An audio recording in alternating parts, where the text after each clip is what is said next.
Because when you're alone as a kid, the monsters see you as weaker. You don't even know they're getting closer. Till it's too late. Hello, everyone. Welcome back to Eternal Midnight. I'm Santino. I'm here with Chad. What's going on, man? What's up, man? And I'm here with Ken. How's it going, dude? Doing real well. Thanks for having me back. Of course. So now we're doing a different horror genre, a different horror franchise, apart from the Leprechaun, an actual good one, not a fun to watch, but it's bad, an actual good one. The It duology. So we're gonna be splitting this into 2 episodes. One episode is gonna be focused solely on It Chapter 1, and then the next one, which will come out Wednesday, the final day of March, is It Chapter 2. So, Chad, let's start us off, man. Like, what do you think of It Chapter 1? It Chapter 1 was, it's, I just remember when they first announced it, it's like one of those few remakes or adaptations we'll go with, where I was like, good, we need an updated one, because while Tim Curry as Pennywise in the original was obviously the standout, there's just not a lot from the original one that was like, I'd say there's stuff from the original TV miniseries that was good, but I wouldn't say there was anything great. And then we got this, and it was just like, I remember seeing this in theaters. I saw Chapter 1 3 times in theaters. I love this movie. I love It Chapter 1 too, but I'll get into that later. But how about you, Ken? How about your experience with It Chapter 1? So not 3 times in theaters, but I saw it twice in theaters, 2 days back to back. Nice. So yeah. Needless to say, I'm a big fan of It Chapter 1 and It Chapter 2, but we'll get to that later. It's what I think it does really well is it's a horror movie that really makes you care about the characters. I think that's something that a lot of horror movies fall short on, and this one, that's really where it shines. So it's funny you bring up the characters, because that's exactly why the first episode of this month, Leprechaun 1, 2, and 3, was 3 movies, and it was only, the whole video was only half an hour long, because there was just nothing to say, was there, Santino? There was nothing to say about the characters, but this one we can say a lot about the characters. That's exactly why we split this up, because it's like between Chapter 1 and Chapter 2, there is so much to say about all these characters. I was like, I know we cannot fit both of them into one video. We have to split it up. Oh yeah, for sure. And my experience with It Chapter 1 was completely like the funnest thing ever, because it was the first R-rated movie my brother was allowed to watch in cinemas, because It Chapter 1 was R-rated here. So I remember my friend, it sucks that we couldn't have him on because he had class today, but Dylan and I brought my brother and his friend to watch It Chapter 1 in theaters, and on a Friday night at 8:30 with like the cinema pack. It was one of the funnest things ever, because everyone was screaming. Everyone was like, "Oh my God, what's gonna happen? What's gonna happen?" It was one of those movies where like it was so one of the most fun movies to watch, because it was so cool to see everyone reacting to the scares. And Chapter 1 was great, man. I mean, like, I love. Okay, let's talk about the characters. I mean, like, I love the characters, and the fact. Okay, here's the thing. I think It Chapter 1 has the bigger achievement, because the fact that they were able to hold the movie, not make a movie great, not make a movie good, but great, with solely based on kid actors alone. Amazing. I love that. My buddy Matt, who is on Film Feast, he actually chatted with me, and he I remember this was like when the movie first came out. He asked me, of the 7 kids, which one do you identify with the most? And I think that might be a fun thing that some people might talk about. But honestly, I couldn't find myself relating to any of them. You know, I was not a sickly kid that, you know, took placebo pills all the time. I was never a chubby kid. I didn't have a stuttering problem. It's just, I didn't really have one that I could relate to. So by default, I was like, I guess Stan. Okay. So you're scared of everything? Well, I mean, no, not. I was. Well, actually, when I was a kid, I hated horror movies. I wanted nothing to do with horror movies except for the Universal monsters. So I guess, Nice. yeah, by default, that's the closest I could come. How about you, Jad? What's For- the character you relate to most? If you had one. I don't know because It's I'm tough. scared of everything. So not Stan. I don't know. You know, I wasn't overweight, but I'm almost gonna go with Ben because Ben had what I liked most about Ben, and out of all the characters, Ben is actually my favorite. And I love what they do with him in chapter 2. He helps make chapter 2 what it is for me. But what I like about Ben's character is it's like even though he's the overweight new kid who's got his insecurities, he's still very brave, I'd say. For a kid with what he's got going on, no friends until he meets the losers, he's still very brave for like basically the life he's been handed. So massive props to the character of Ben. For me, Richie. Oh yeah. Richie. Film Wolfhard as Richie was done so well. He was always a nerd. He liked pop culture and he was into like, Star Wars, made like a lot of references to movies. That was me. I even like the jokes about his mom, like about Eddie's mom. That was hilarious. I love that. And it's like, yeah, we're gonna get medicine. Say how's your mom for me? We're gonna get medicine from her. Yeah. Yep. And when they're walking out. Yeah, like when he kisses Eddie and said, "Can I have a kiss too, Mrs. E?" Yeah. Excellent. That was so hilarious. So and then as we continue, I mean, like, okay, so here's a question I'll throw it to you guys. What was your favorite scare in chapter 1? Favorite scare. Like the one was like I love. It was like really like. That's a difficult one. I'm trying to think like which one really massively stood out to me. For me, I think I've got mine. Mm-hmm. Did you have one, Chad? No, you go ahead. I'm still trying to think. It's when Beverly like takes down her dad in the bathroom, and immediately when she turns around, Pennywise is there and grabs her. Oh yeah. For me, yes, that was a jump scare done right. For me, it was always Stanley and his first encounter with the painting. Okay, now here's a question I want to pose. Yeah. Here's a question I want to pose. That particular sequence didn't scare me much, but something that I think this movie does really well that most modern horror movies fail miserably at is it managed to make CGI intimidating, managed to make it scary. Oh yeah. And typically I feel like horror movies fail when they try to do that, but I have a theory for why this one succeeds. Why? Mm-hmm. So what I would guess is, the things Pennywise does to intimidate and to scare the children, it's all an illusion, and it's known it's not real. It's it's an illusion that he's putting on. So if you go into it with that mindset, the fact that these images clearly don't look real doesn't matter because it's not meant to be real in that world. Even it's an illusion. So you don't have the barrier that you have to break to believe it. Yeah, I do agree. And I feel also that Pennywise is essentially like a boggart from Harry Potter. He takes the fear of like, what you fear the most, and but there's no magic to stop this one. Like he's really a demon who likes to prey on fear. And I do love the fact that these kids, they all come together. I mean, like obviously the one that the movie is trying to like show most is Bill and the fact that he lost his brother Georgie. But in honesty, Bill, no offense to anyone else who likes him, he was one of the least, more or less interesting characters. I like Beverly a lot. I like Richie a lot. I like Eddie a lot. They really carried the movie way more than Bill did, which is not against the kid, but like I did like what they were doing way more. I mean, like this is just my opinion. It's like. Go ahead. I was just gonna say in this one, in part 1, it's obvious Bill is the lead.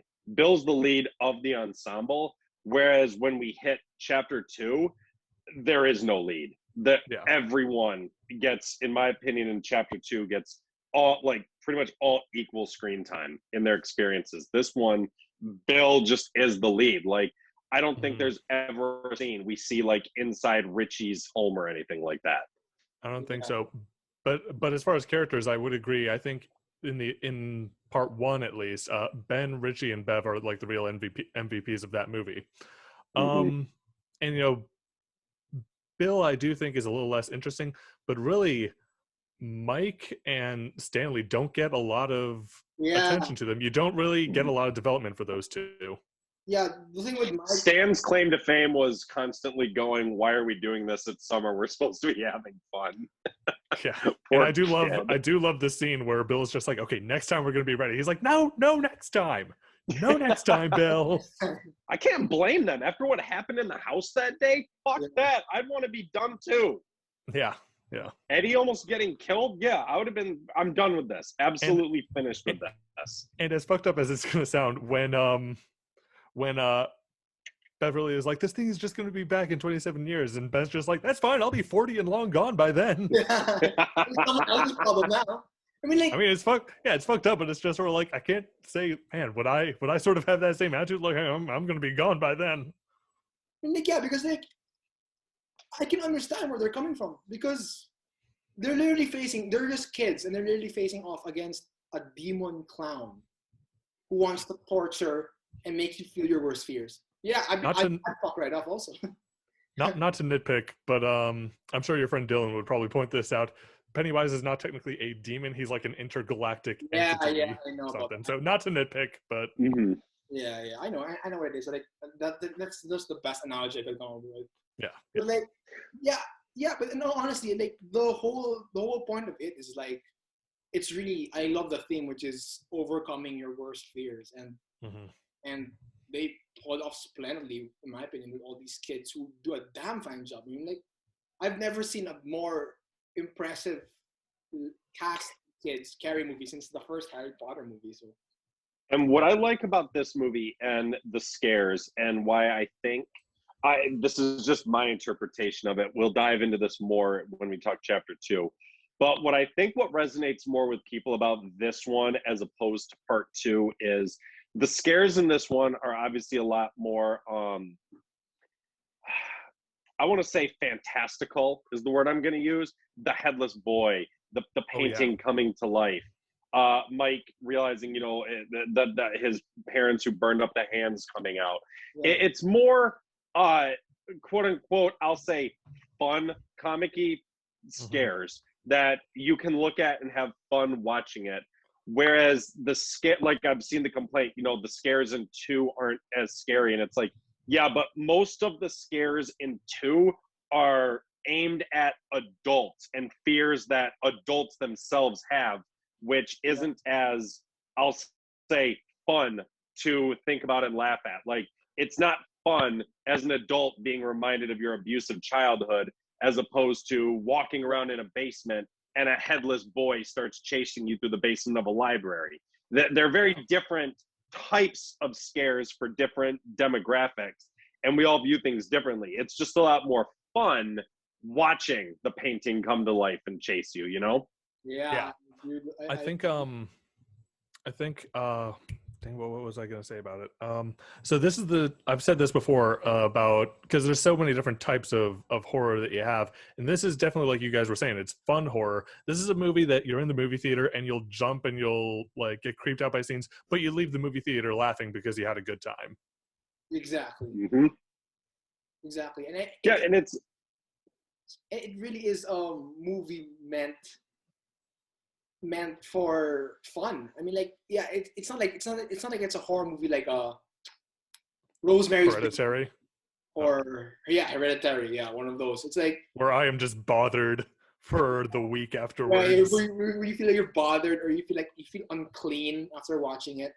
This one's a movie like you can have like a bowl of popcorn, and like when you watch it, it's like, wow, it was so fun, and I had a fun time. It was like I said, like my experience, great Friday night with the friends, and watch popcorn and you have this movie on. yeah, you watch it, you laugh with the kids, you identify with the kids, you're rooting for these kids, like, come on guys, beat the monster, you've got this. And it's fun watching them step up to the challenge of being children and facing their fears and winning. And it's like, I remember the first time I saw this was obviously before it was like officially announced it was going to be split into 2. But I think it's like by the time I hit the midway point, I'm like, there's got to be at least 2 or 3 of these. Because I was like, we haven't seen anything with the adults yet. But it's like, even as a standalone movie, this movie solidly stands on its feet. Like, they're almost like, let's just say this movie was an original idea. It could have ended here. They didn't need to make a sequel. And I think that's a major strength because nowadays, and you guys know it, with everything connected universes and franchises, almost everything nowadays, any part 1 always feels like a setup. Whereas this one, the only real setup was when Beverly was like, I saw us all as adults, which obviously in the last 5 minutes. Yeah. Yeah, and that could obviously mean anything because it's like, well, yeah, you guys are all going to grow up at some point. But it's like this movie can stand on its own if it wants really to. can. I mean, like, you don't have to watch it chapter 2. You can watch it chapter 1 and still have a fun time, which I really do appreciate. I mean, like, this is I mean, like, you don't, if there was no part 2, I'll be fine with this ending. So I gotta say, Chad, you were talking about just, cheering on the kids, like, yeah, go get them. And that reminds me specifically of the scene where you see the kids riding their bikes as they're going back to the house. And I remembered when I was rewatching this, when you get the close-up of, like, the nail gun that Mike has, like, the audience, like, roared into applause when we saw that, because it's just like, okay, yeah, Mike's back in the heat. He knows what's about to go down, and he's ready for it. Yeah. I remember that also. That was an awesome shot where he had a nail gun, because, like, everyone in my cinema was also like, oh my god, he has a nail gun. He's going to actually kill this guy. And, like, and you know what? Like, an underrated villain, and, like, he was terrifying in his own, like, psycho way. Bowers. I love Bowers. I was just about to bring him up. I was about to say, we haven't even mentioned, like, the biggest monster of the movie. This kid who was going to kill he was going to kill Mike. He was going to shoot him in the head with the nail gun before he kicked him into the well. It's like, and this is after he murdered his father. Yeah.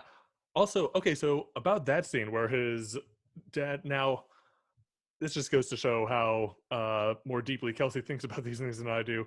When we saw this movie, honestly, when his dad shows up and, like, shoots the gun into the ground and, like, makes Henry Bowers, like, cower, I'm such a cynical asshole. I'm just like, yeah, fuck that kid. Yeah, good for you, Dad. But then as Kelsey and I are driving home, she's just like, well, you do realize that's to show, his dad is the reason he's like that. I'm like, oh yeah, that makes sense. I was just happy because, like, this is Matt and I both, but especially Matt, we're real, like, justice hounds. When someone does something wrong in a movie or if they're just, like, a horrible person, we're just like, he needs to be taken down. And when I saw that, I was like, yeah, good for you, Dad. But then it's reminded to me, like, oh no, his dad's a bad guy. He started carving his name into Ben's stomach. That was a piece of shit move, honestly. Like, what the fuck's wrong with you? No, the piece of shit was that couple that drove by and just watched. But that's Pennywise's influence over the town. Yeah, because then that's when the balloon came up in the back seat. Yep. And he had Bowers had his one friend who sort of called him out on it. And however, I understand, I've not read the book, but I understand in the book the real despicable character more than Henry Bowers is Hockstetter, the other kid who the fat one, right? No, the kid that, like, goes chasing after Ben in the sewers, and he's, like, got the lighter and the. Oh, I thought that was Belch. It looked like a discount Kylo Ren. Yeah, kind of looked like him. Yeah. Yeah, Adam Driver's younger brother. I'm just going to assume that is probably not, but he did look like him. Yeah, in the book, he's apparently a much more vicious character. Really, because, like, he had one scene of bullying, and then he got eaten by Pennywise. So yeah, that was it. And I only do love the concept of the deadlights. The deadlights are, like, horrifying. Like, when Pennywise opens his maw. Oh shit! What's in there? And then, like, these 3 lights come out, and, like, Beverly's hypnotized by the like, whoa, what's this? And then, like, I never read the book, so, like, is that like part of the lore? And Dylan was like, yeah. There's this whole thing about lights and a giant spell. They all float down here. Yeah. That was terrifying when they went into that cavern and all those kids were just floating around the mountain. Yeah, finally delivering on the promise that they all float. Jeez. So here's And you something know I what's gotta. funny? We've gone all this way. We still haven't even talked about one of the most famous scenes of the entire movie, the beginning with Georgie. Oh, Okay, yeah. right. Yeah, we didn't talk about that. I just remember the first time I saw this, and his arm just got ripped off, and this like 7 or 8-year-old is like crawling without an arm, screaming, and then just dragged into the sewer with blood all over the street. And that bird's eye view where you just see Pennywise's arm come out of the And, sewer. Like, oh shit. Yeah, that creeped me out. Yeah, and I'll tell you, Pennywise. I mean, we haven't really talked much about Bill Skarsgard. Oh wow, yeah. Let's dive into it. He was so good. He was so good. Good in this. I couldn't have picked a better guy to do it. Also, little fun fact about this: over and above his, acting performance, his physical performance, because the thing with his eye, that when one of them like tilts one way, that wasn't. You guys know that wasn't CGI. Yeah, I know. He can actually do that. He's just able to do that. It's funny because Andy Muschietti, the director, said to him, "Yeah, I want to do this thing like where his eye like tilts," and Bill is just like, "Oh, so I can do that." And he like does it for him, and he's like, "No shit. What are the odds? What are the odds that like, I want to do this thing?" When you can do a specific thing and the director wants you to do without any effort whatsoever. Very specific thing. Wow, that's insane. I didn't even know that. Dude, and I was looking over some of the other people they wanted to play this role. There are some names here you never would have expected. Ben Mendelsohn was on the list. Oh. Hugo Weaving was on the list, which it wouldn't have fit, but you got to admit that would have been awesome. Cool. Hugo Weaving as Pennywise. So cool. And probably the most random name on the list. I'm glad they didn't go this route, but in an alternate universe, I almost would have wanted to see this. Tilda Swinton was on the list. I almost would have wanted to see a female Pennywise because she is a good actress, and I think that would have been very eerie because she could have done a good job, I think, if they wanted to go the gender swap for this. But I think it was smart that they played it safe with this. Let's just say they redo this again in another 20 years. Go for the gender swap then. I'll be fine with it then. It's actually funny because I've not read the book, but I know a lot about the book. My understanding is actually canonically in the book, it is a female. It like lays eggs at some point. Oh. Huh. And yeah, there was going to be this whole thing about like, hatching a whole bunch of its, but they thwarted that or whatever. Oh, thank God. Well, that's what happens when your book is like 1,200 pages long. Yeah. Yeah, I believe Stephen King like doesn't remember writing a lot of it. And was this during like his like drug days? Exactly. And there is that scene in the book that is not in any of the film adaptations that apparently he has said he regrets putting that in. I heard about that. The scene with all the boys. Yes. So, the thing that happens. That happens in the place that we don't need to. And if anyone out there is listening is wondering, go read the synopsis of the book and you'll see it and you'll go, yeah, thank God, because Andy Muschietti would be in jail. Yeah, but Stephen King didn't do that. But Stephen King was on a lot of cocaine in the 80s, and apparently he has no memory of writing Cujo, apparently. That doesn't shock me. Like, no memory at all of writing that one. That's awesome. Yeah. Where were we? I think we were talking Pennywise. So let's do a comparison real quick, even though, again, completely different ways of the character. Ken, you've seen the 1990 miniseries, right? Yep. Santino, have you? Nope. Okay. So Ken, let's just go then for us two for now. The differences between the two, they're very different performances, and it's like you almost can't. It's like trying to compare Jack Nicholson's Joker to Heath Ledger's Joker. You can't compare them.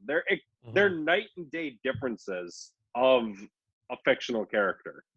Yeah. So Tim Curry is both hilarious and scary, whereas I think as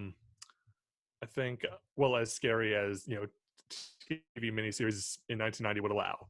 But Bill Skarsgård, it just goes purely for creepy. But I've heard it explained that the fact that he's funny, the fact that he's like silly, is part of what makes him scary because he lures children in that way. Mm-hmm. One of my, I mean, it's a notorious meme at this point, but the scene where he's in the library, Tim Curry, and he's like cracking the jokes at adult Richie. I love that scene. The waha waha. I've heard about that. That scene is so weird. Yeah, but no, I mean, when it comes down to it, I this is definitely, if you're gonna call it a remake, this is definitely the one of the rare occasions where I like the remake better than the original. And if you want to hear about great remakes, you can go listen to an episode of Film Feast that we all did, or that Chad did with Matt and I. That was fun. Yeah, well, I'll put the link down below. But yeah, it's definitely, when it comes to remakes, if we want to call this a remake, because again, this is just another adaptation. They're not remaking the 1990 miniseries. I mean, this one easily takes the cake, both part 1 and part 2. It's just, I mean, yeah, obviously a bigger budget, more updated times, but it's like, I'd say aside from the kids in the original one, the only one I think that really stood out was the kid who played Bill. Whereas in this one, it's like the opposite. Bill is probably the least memorable of the kids, and everyone else in this one is far better. Yeah. Honestly, okay. Bill and Stanley have like the same level of like, I'm not really interested in them at all. I like Bill enough for like I like Bill in that final scene of the movie where Pennywise takes the form of Georgie, and Bill admits, like, I miss you more than I can bear, and I love you so much, but you're not Georgie. He takes the nail gun, shoots him in the head. It's yes, that's the one where I like the most. But like, man, it was more badass with Richie. Was like, I've told you, Bill. I fucking told you. You made us go through shitty water, and now he takes a bath. We're about to kill this fucking clown. Welcome to the Losers Club, asshole. He takes a bath and swings at the Pennywise. I was like, yes. Finn Wolfhard is just a blessing on any project he touches. Good. He's so good. I love Finn Wolfhard in this movie. That's why I can't wait for the new Ghostbusters to come out. Oh, it's gonna be a lot better than the 2016 one, that's for sure. Because Finn Wolfhard, in my I'm gonna be the shit I took the other night was better than the 2016 one. I'll be honest with you guys. I'm not very interested in the new Ghostbusters that's coming out, and I'll be honest with you, it's because, and it was actually Tony from Hack the Movies that said this, and really helped me realize that Ghostbusters is not a good franchise. The first one is an amazing movie, that it was like lightning captured in a bottle, that was just perfect. The second movie, I don't even think was that good. They couldn't recapture the magic. Yeah, but that's because they waited too long. But did he watch the cartoon series? Because the cartoon series definitely expanded on the lore. I've never watched the cartoon series either. I'm not saying it's one of the best TV series ever, but I mean, the cartoon series definitely helped keep it in the limelight. Because if it was just those two movies, it would have been forgotten, and people would not have cared as much as they did about that pile of shit from 2016. Yeah, but here's the thing also, honestly, and this is just, I'm sorry, but I thought the very first Ghostbusters was overrated. I didn't like it that much. I know. Flip the table away. I watched it, I was like, I don't find this funny. I mean, like, it was nice concept, but like, honestly, I watched it, I was like, no, I'm really sorry, guys. And I know this is controversial. I don't like Bill Murray. I don't like his comedy style. I don't like people like that in real life at all. So I definitely don't like him. I'm just gonna keep my mouth shut. Hey, let's get back to it, fellas. Sorry, dude. I'm really sorry, Ken. I'm really sorry. We just lost all our viewers. I legit try to see this as like, okay, look at this from like an 80s perspective. Like, you're the first time in the kid in the 80s watch it. And I'm really sorry. I could not get into it. I'm really, really sorry. But it sucks. I mean, because I can it's see, what it is, but I can see why it's cool and why it would be funny, but like, I never got into it. I was like, yeah, I'm really sorry. It's the same. No, you're fine. I'm not. If you don't like a movie, you don't like a movie. I'm not gonna chastise you for it. It's the same. It's honestly the same thing. We're never saying Santi, you should watch Naruto. Watch Naruto right now. You should watch Naruto. I did, and I was like, I never got into it. Like, same thing with Pokemon. But like, props to anyone who does like it. I'm not gonna like knock you for it. Anyway, we're going off track here. Back to it. I mean, like, we're off track big time, but back to it. Yeah. We're off track here. I mean, like, on all honesty, going over the first it, I haven't even talked about like one of my favorite parts in the movie, Beverly and her whole arc with her dad. I love that. Yeah, that was I love Beverly. Like, that's how you write a strong female character. Ryan Johnson, that's how you do it. Beverly in chapter 1 is amazing. The fact what she goes through in abuse at the home, and finally, like when I love that the closing of the arc when Pennywise, like, in a last ditch effort to scare Beverly, turns into her father, like, Bev, and she just he takes the pipe and she impales him. Oh, it was so good. Sophia Lillis is like, she's gonna grow up to be one of the best actresses of the new generation. I'm calling it right now because she did so well for her. I'd say all of these kids, for the most part, did a great job of, in the end, stepping up and overcoming their fears and all lending a hand. Eddie standing up to his mom finally, and fucking Beverly denying her dad, Bill like realizing this isn't really Georgie. I have to be done with this. I have to move on. Yeah, just all of them did such a good job, I thought. Also, going back to Beverly and her dad, I believe when you guys were talking about the Rob Zombie Halloween movies, Santino, you made a really great point that you can show a despicable, evil parent figure without having him have the word fuck be every other word, and he's just like screaming curse words all the time. Yeah, because that was Michael Myers' dad in Rob Zombie's Halloween. But this is a much better example of an abusive father that's done with subtlety and is actually way more effective. That's a very good point. See, you made that point. You might not remember. You made that point, so that credit goes to you on that. Well, thank you for that. I mean, like, yeah. But yeah, that's a very good point. I do remember saying that. And like, yeah, if you can have an abusive father without having the word F word be every other sentence, because I think Beverly's dad, Thanos, and Ego did way more like in abusive parenting figures than that Rob Zombie. Michael Myers' dad. Yeah, and Halloween 2 ever did. Chad, who's that actor that played Rob Zombie's dad? Or Rob Zombie's dad? Michael Myers' dad? Bill Forsyth. Bill Forsyth, who I hear is, I mean, I don't want to like trash the guy publicly, but I hear is kind of a dick in real life. Really? That's what I hear. I hear he is not a nice guy. He might be. I wouldn't doubt. Let's see. I don't know the guy personally. I've never met him, but I've heard he's like not nice to fans. But you know, he's gonna hear this and be like, "I'm coming for that son of a bitch." I was say you're on his. Or was he? No, it wasn't Bill Forsyth. Was it? I think it was Bill Forsyth. I don't think so. I'm gonna check right now while you're also checking. I'm looking up right now too, because it's like, no, it wasn't him. I'm 99% sure. I could have swore it was.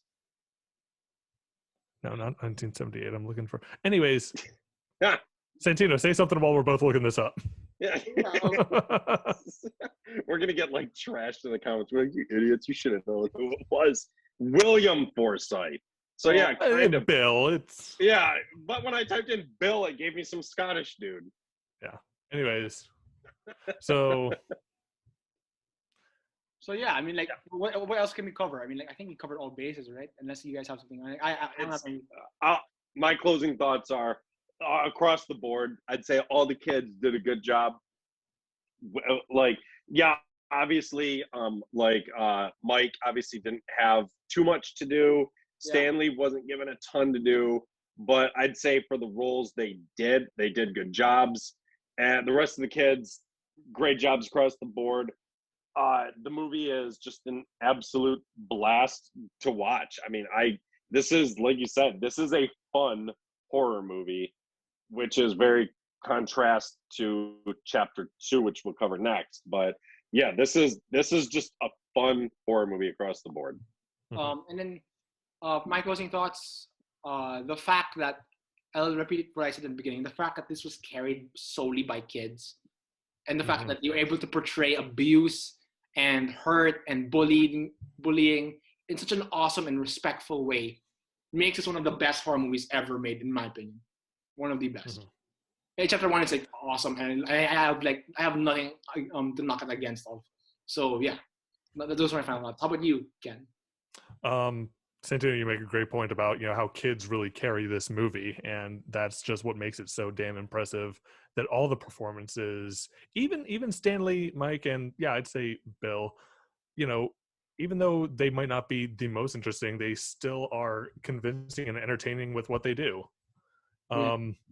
Bill Skarsgard is terrifying as Pennywise. Great. I will say, if children of the 80s had Robert Englund, then children of the 2010s have Bill Skarsgard. Mhm. So it's excellent. Like I said, a horror movie that, you'll jump at, you'll be creeped out by, but by the end you're laughing because you had a good time. So yeah, that's how it ends. I mean, like it chapter one, great movie. And now the next time we're on this, it's gonna be a very controversial part two. Some people like it, some people don't. So let's hope that we can have a good, awesome discussion like we did the first one. So this is Santino signing off. Chad, thanks for tuning in. And I'm Ken, and I actually do have a social media that I can plug finally. I'm not on Twitter, everyone, but you can follow me on Letterboxd. My username is elwoodbalboa92, and that's all one word. So you can find me there. So this is Ken, and you can hear me on the Film Feast podcast as well. Take it easy, guys. All right, bye guys. Bill, if you will come with me, you'll float too. Georgie.